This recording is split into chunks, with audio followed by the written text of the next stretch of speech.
Oke, pertanyaan ke-5 kali ini untuk hari ini. Saya akan baca pertanyaan sudah masuk di inbox saya. Mas Kiming, bisa nggak kasih contoh bisnis-bisnis yang tanpa modal atau bisnis yang modalnya minim?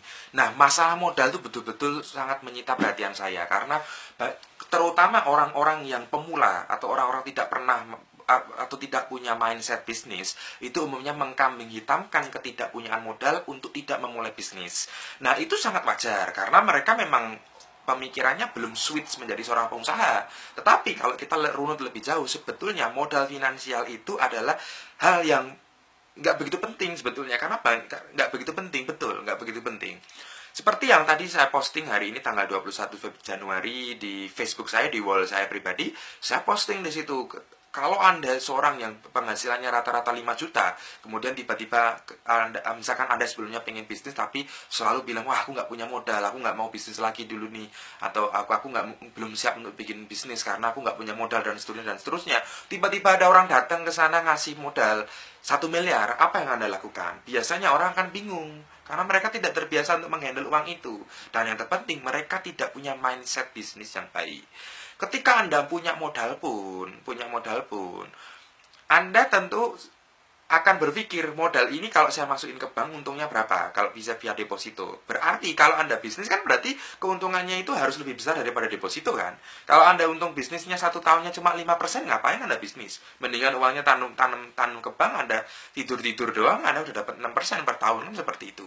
Artinya apa? Ketika Anda diberikan modal tersebut misalkan oleh investor pun harus memutarkan uang itu sampai dengan profit lebih besar daripada bunga deposito sebagai benchmarknya.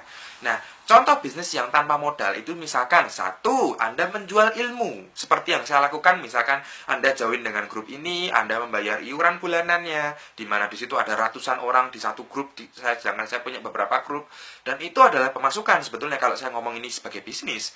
Saya menjual ilmu yang saya punya kepada Anda, saya sharing ilmu tersebut via video, sehingga orang lain sebagai customer atau klien membayar sesuatu yang modalnya nol ini dalam bentuk uang rupiah. Kira-kira seperti itu. Yang satu, dengan menjual ilmu. Atau bisa juga menjual jasa.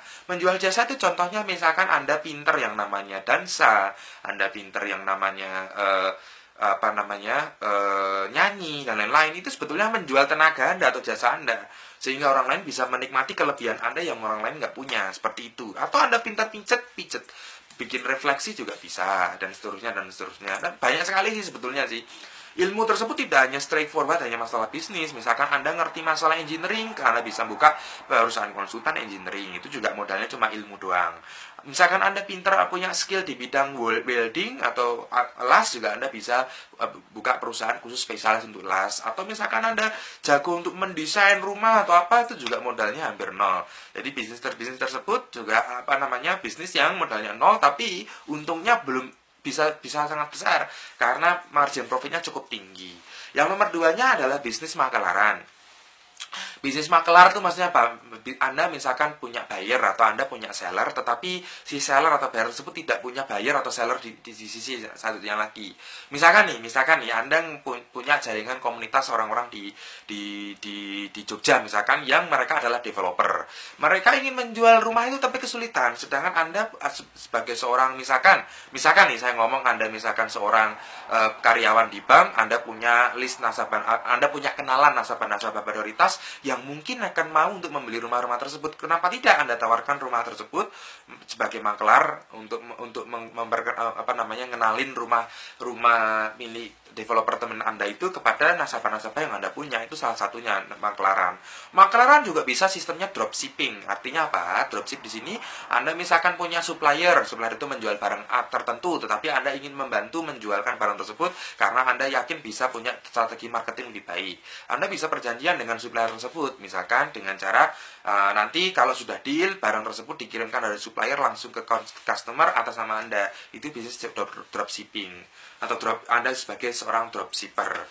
Bisnis yang tanpa modal selanjutnya adalah ketika Anda sudah menciptakan bisnis yang punya yang namanya sistem atau bisnis modal yang bagus. Itu namanya orang akan selalu berlomba-lomba untuk berinvestasi kepada Anda. Misalkan saya ngomong nih, misalkan ada orang yang pinter yang namanya bikin bebek goreng.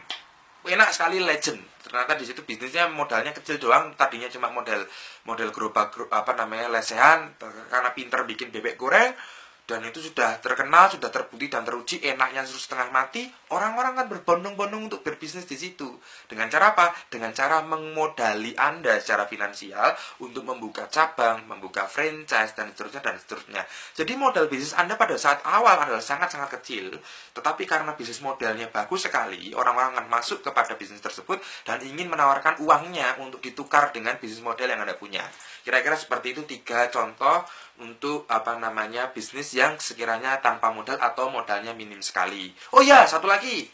Anda juga bisa kan, bukan bisnis sih sebetulnya, misalkan Anda trading forex, trading apa namanya saham. Kalau Anda sudah punya ilmunya, kayaknya kok orang kok mau ya untuk investasi kepada Anda.